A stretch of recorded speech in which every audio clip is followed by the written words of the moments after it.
साथीहरु सबैजनालाई दर्शन नमस्कार र आज भने म तपाईलाई दक्षिण कोरियामा कृषकहरूले कसरी काम गर्छ भन्ने कुरा देखाउँछु। यतिखेर यहाँनिर चाहिँ यो खेती लाउनको धान रोप्नको लागि तयारी गर्दैछ। यहाँनिर यो जोतेर सबैजना र त्यहाँनिर पनि एकदमै यसरी काम गर्छ के। आज गोरुहरू हाम्रो जस्तो गोरुहरूले काम गराउँदैन क्या। झापामा एकदम प्रविधियुक्त तरिकाले त्यहाँनिर पहिला जेसीबीले काम गरिरहेछ। यहाँनिर माटोहरू खनिरहेछ हैन। अब त्यहाँ आलीहरू बनाइरहेछ क्या यिनीहरूले नि है। त्यहाँ पर जोतिराखेको छ। अब यो सबै तयारी गर्छ अनि तयारी गरिसके पछाडि चाहिँ अब यहाँनिर धान रोप्छ क्या बिस्तारै। यो देखेको चाहिँ स्याउ हो है साथीहरु। स्याउ जस्तो फल छ यहाँ चाहिँ एक्ज्याक्टली यस्तो मजाले यहाँनिर सिँचाइ गरेको छ। यो चाहिँ मसिनो यो पाइप कुदाएको चाहिँ प्रत्येक बोटमा यसरी सिँचाइ क्या। पानी मसिनो यो यसरी प्रत्येकमा चाहिँ सिँचाइ दिएको छ यसरी क्या। यो चाहिँ मसिनो तार देखेको छ नि सिँचाइ यसरी गरेको छ यसलाई। मान्छे प्रत्येक सजिलो क्या जसरी हुन्छ सजिलो। यो ट्र्याक्टरले जोत्छ खन्छ समाउँछ ड्याङ पनि बनाउँछ क्या सबै यसमा विभिन्न जोड्ने। अनि यो ट्र्याक्टरले यताकोले समाउने उताकोले खन्ने जोत्ने साथीहरु म तपाईहरुलाई के दृश्य देखाउन चाहन्छु हैन। यो देखिरहेको चाहिँ खेत हो। यतापट्टि यतापट्टि ड्याम हो क्या। यो आर्टिफिसियल ड्याम हो। यो चाहिँ यहाँको सरकारले अर्थात् यहाँको स्थानीय तहले अर्थात् नगरपालिकाले भनौँ यहाँनिर चाहिँ ठाउँ ठाउँमा यसरी किसानहरूको लागि भनेर यो सिँचाइको लागि चाहिँ बनाइदिएको छ क्या। यो ड्यामदेखि लगेर किसानहरूले चाहिँ यतापट्टि रहेको जग्गा जमिनहरूमा सबै खेतीपाती गर्दाखेरि पानी प्रयोग गर्छ क्या अनिवार्य रूपमा। यो खेतहरू देखिरहेको छ यहाँनिर के हरेक गर्दाखेरि क्या सिँचाइको लागि एकदम आनन्द क्या। कहिले उ गर्नु परेन एकदम पर्मानेन्टली यहाँनिर चाहिँ ड्रेनहरू बनाइदिएको छ। आनन्द छ क्या किसानहरूलाई पनि। अनि किसानहरूलाई पनि काम गर्दाखेरि एकदम धेरै सजिलो सहज हैन। हातले काम गर्दैन यहाँनिर सबै मेसिनले काम गरिरहेको हुन्छ। एकदम राम्रो क्या। यो आर्टिफिसियल ड्यामहरू बनाइदिएको छ। यति भएपछि किसानलाई सदाबहार पानी भइरहेको छ क्या यहाँनिर। जतिखेर पनि पानी भइरहेको छ यहाँनिर। अब 6 महिना त अब पानी भए पनि नभए पनि हिउँ पर्छ खेती हुँदैन। तर बाँकीको 6 महिना चाहिँ कहाँदेखि पानी ल्याउने के गर्ने खोला कगे भन्ने मतलबै भएन कि यहाँ पानी हुन्छ आनन्द। यो चाहिँ फेरि एक ठाउँ मात्रै होइन क्या ठाउँमा बनाइदिइरहेको हुन्छ क्या। यो चाहिँ फेरि किसानको लागि पनि भयो र यहाँनिर चाहिँ सिटी एरियामा आगलागीहरू हुने बढी हुन्छ। त्यो आगलागी हुँदाखेरि आपतकालीन अवस्थामा हेलिकप्टरबाट पानी लगेर त्यो पानी आगोहरू निभाउनको निमित्त घर कम्पनीहरूमा त्यो पनि सहजताको लागि एकदमै राम्रो छ है त्यस्तोहरू क्या। त्यस्तोहरू हाम्रो पनि देशमा चाहिँ सिक्नुपर्छ भन्ने लाग्छ मलाई।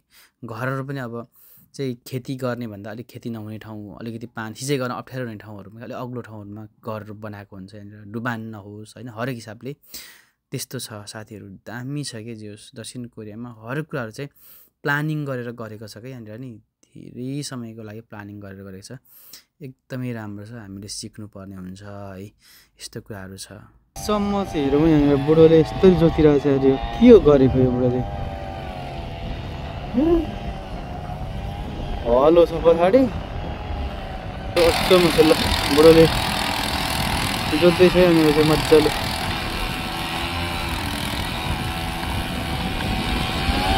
यसरी जोतिरहेको छ लगाइ हुन्छ ल।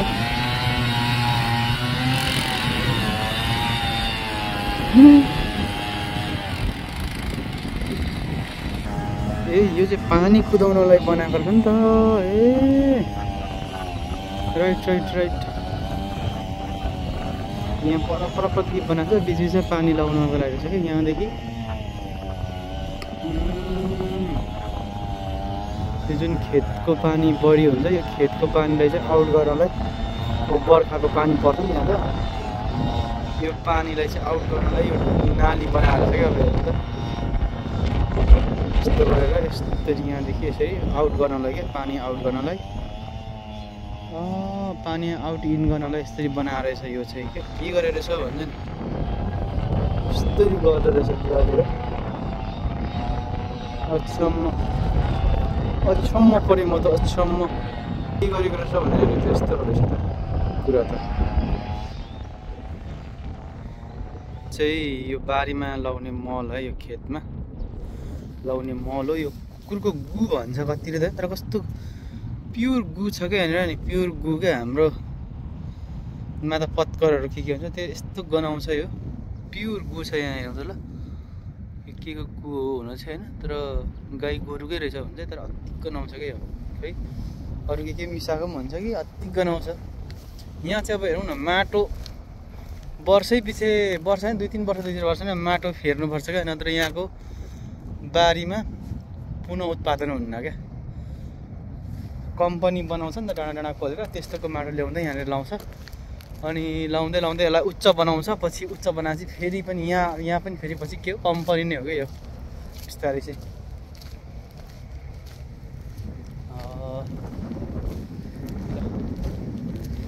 यहाँ चाहिँ यसरी जोत्दैछ बुढाले, यस्तै जोत्दैछ। ल हेरौँ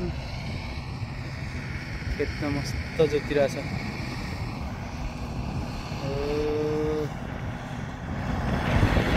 जोतिरहेछ हो।